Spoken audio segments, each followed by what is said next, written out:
Munisa Rizayeva bugun raqqosalar nafratiga uchradi. Munisa Rizayevaning yangi bevafo klipi kutilmaganda raqqosalarning qattiq qarshiligiga uchradi. Men bu narsaga qo'l urmayman, lekin bu bizning kasbimiz tomonidan bo'lgani uchun, ya'ni kamsitilish, ikkinchi sort deb qarash, ikkinchi sortsan desang bo'laveradi deganimiz. Bu bizga sha'nimizga tegdi. Ayrim raqqosalar va san'at vakillari klipdagi ayrim sahnalar ularning kasbini kamsituvchi mazmunda talqin qilinishi mumkinligini ta'kidlashdi. Bunaqa fikrda bo'lishlarini qachon tushunib yetishadi? Bizning mehnatimiz halolini, davlat uchun, biz xalq uchun xizmat qilishimizni norozilik bildirishdi. Bu esa ijtimoiy tarmoqlarda qizg'in muhokamalarga sabab bo'ldi.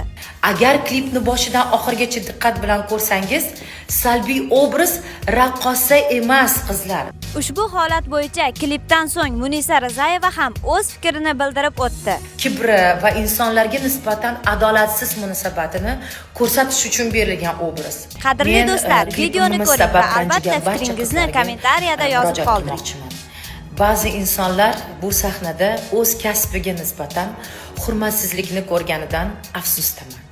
Lekin juda muhim bir narsani aytmoqchiman. Bu hikoyaning asl ma'nosi umuman bunday emas edi. Agar klipni boshidan oxirigacha diqqat bilan ko'rsangiz, salbiy obraz raqqosa emas qizlar, balki uni aldab, xiyonat qilib, tashlab ketgan inson ekanini tushunasiz. Finaldagi so'zlar esa klip mualliflarining fikri emas. Bu aynan o'sha qahramonning shafqatsizligi, kibri va insonlarga nisbatan adolatsiz munosabatini ko'rsatish uchun berilgan obraz. Men bugun Munisa Rizayeva va oxirgi klipiga klipmekerlik qilganmi yoki rejissyorlik qilgan insonga nisbatan bir fikrimni, tanqidiy fikrimni bildirmoqchiman. Raqqosaman. Kim ham menga uylanardi deb yurarmi? Senga hech kim uylanmasdi. Akam esa qarshi emas. Baxtli bo'linglar. Aytmoqchiman, hech qachon men bu narsaga qo'l urmayman, lekin bu bizning kasbimiz tomonidan bo'lgani uchun, ya'ni kamsitilish, ikkinchi sort deb qarash ko'rinishida ko'rsatilayotgan bo'lgani uchun bir gapirmasdan o'tib keta olmayman. Chunki juda ham ko'p menga SMSlar keldi, videolarni yuborishgan menga hammasi kimdir bu narsani to'g'ri tushuntirishga yoki bo'lmasam olib chiqish kerak va biz mana shu kasb orqali alhamdulillah 27 yoshda bo'lsam ham turmushga chiqdim. Har qanaqa bayram tadbirlari, aynan O'zbekiston nomini ko'tarish uchun bo'lgan har xil tadbirlarni hammasini o'zagi bizning nima deydi, madaniyatimiz, milliy raqslarimiz, ashularimiz bilan dunyo bizani tan oladi. Shunga biz hissamizni qo'shamiz, ter to'kamiz. Salkam 12 yil o'zim o'qiganman, xoreografiya bilim institut magistraturasida. Keyin oxirida mana shunaqa qilsam, ikkinchi sortsan desang bo'laveradi deganimiz. Bu bizga sha'nimizga tegdi. Men misol uchun bu narsani yengish uchun men qanchalik anaqa qilganman. Mana shu raqqosa bo'lganim uchun hurmatga sazovor bo'ldim. Shu raqqosa bo'lganim uchun ham bu yo'nalishni rivojlantirishga hozir hissas qildim. Hamma atrofimizdagi eng zo'r raqqosalarimiz hammasi turmushga chiqqan, juda ham farosatli, shunaqa bilimli, hamma narsaga ulguradi. Tashqi ko'rinishiga ham, farzandlariga ham energiyasi to'la. Undan tashqari butun atrofidagi insonlarga sog'liqni ham berayotgan, targ'ib qilayotgan aynan shu raqqosalar emasmi? Bo'ldi endi ayollarimiz ham hamma tafakkurni nima qilishdi, xudoga shukr. Endi yelkamizga shamol terayotgan paytda o'zimizni ichimizdan kimdir bu narsani qilish, o'ylaymanki, na shaxsiyatimizga, na bizning kasbimizga nisbatan qilishga haqqi yo'q deb o'ylayman. Chunki bu kimnidir ayblash emas, bu shunchaki berilayotgan fikrni targ'ibotga ketyapti. Buni insonlar, mana tirik misol, bitta qizimiz o'tirganda qaynotasida mana shu klip ko'rgandan keyin uyalib ketdim. Ustoziga telefon qilib yig'lab gapirib beribdi. Bu kamsitilish emasmi? Men klip bo'ladimi, kim bo'lishidan qat'iy nazar bu narsani qilish menimcha to'g'ri emas. Maksimal biz raqqosalar birlashtirib bu narsani shunday qoldirmaslikka harakat qilamiz. O'zi shunday qanchadan qancha raqqosalarimizga mana shu sabab vaqtiga aniq qilgan. Boshqa kasb egallarda yo'qmi? Bor. Любой kasbda bor. Любой kasbda turmushga chiqa olmagan qizlar bor. Любой kasbda mana shu aytgan narsalar hammasi bor.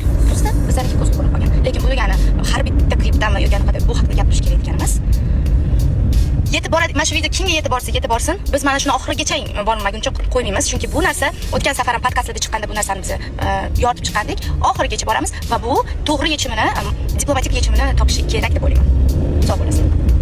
Kechagi video murojaatimdan keyin juda ham ko'pchilik yaxshi fikr qoldirishdi. U fikrlarni o'qib, bizani hali san'atga bo'lgan umidimiz o'lmaganini tushunib yetdim. Bizani hali qo'llab-quvvatlaydiganlar bor, bizani tushunadigan, хотя бы развиваться bo'layotgan odamlarni ko'rib juda ham xursand bo'ldim. Men xohlamayman bunaqani o'zbek raqsimiz haqida bunaqa fikrda bo'lishlarini. Qachon tushunib yetishadi? Bizani mehnatimiz halolini, davlat uchun, biz xalq uchun xizmat qilishimizni.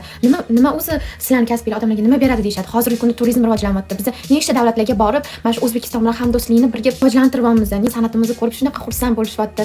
Ansambl 50 tadan oshiq davlatga borib xizmat qilib keldi. O'zbekiston bayrog'ini ko'tarib keldi. Sport turidan keyingi turadigan san'at turlaridan biri deb desam men adashmayman. Raqqosaning joyi bu sahnada. Professional raqqosa har doim sahnada o'ynaydi. O'yinchi bu to'ylarda stollarning oldiga borib pul teradigan, ko'plarda yomon ishlar qiladigan betarbiyalarni aytiladi unaqa deb. Raqqosa bilan o'yinchining farqiga juda ham ko'pchilik bormaydi. Ortidagi jarayonlar. Bitta tadbirga biz 1-2 kun qolganda emas, 1 oylab kerak bo'lsa 2 oylab tayyorlanamiz. Shunaqa mustaqillik tadbirlarida kechgacha qolib tayyorlanamiz. Kechqurun soat 10mi, 11mi. Bu narsani oddiy xalq tushunmaydi, bu narsani oddiy xalq bilmaydi. O'ylashadi, ha bir-biriga qarab o'ynaydi, bir-birini orqasidan raqs qaytaradi deb o'ylashadi. Yo'q, Navro'z bayramlarida quyoshlarda yuzlarimizni to'sib, ochkilan taqib, kerak bo'lsa 40 gradusmi, 45 gradusmi biz xalqqa xizmat qilish uchun polni ishlaymiz, ter to'kamiz, mehnat qilamiz. Qachongacha bizani xalq raqs haqida yomon fikrda yuradi. Kimdir axir gapirib chiqish kerak-ku, kimdir aytish kerak. Shu raqs bu haqiqiy kasb, haqiqiy mehnat, uni mehnat halolligini. Biz aynan Munisa Rizayevaga unaqa gap aytilgani yo'q edi. O'ta klip maker, o'ta ssenarist, rejissyor kim shu klipga shu ssenariy bergan bo'lsa, o'sha chiqib javob bersin deb talab qilinyapti. Chunki biz ham haqlimiz u narsani talab qilgani. Raqsga bolachalarni beradigan nechta ota-onalar bor? Nechta bolachalar raqsga boradi? Nechta bolachalar asankalarni tug'iladi? Bolachalarni oyoq qiyshiq. Mana shu raqs tuzatadi hammasini. Uni fakturalarni o'zini tutishi, madaniyat hammasi raqs orqali kirib keladi. Men bu narsaga 100% uvereniy bo'lib aytaman. Aytayotganlar dunyo ham tan olmaydi. Qanaqasiga dunyo tan olmaydi?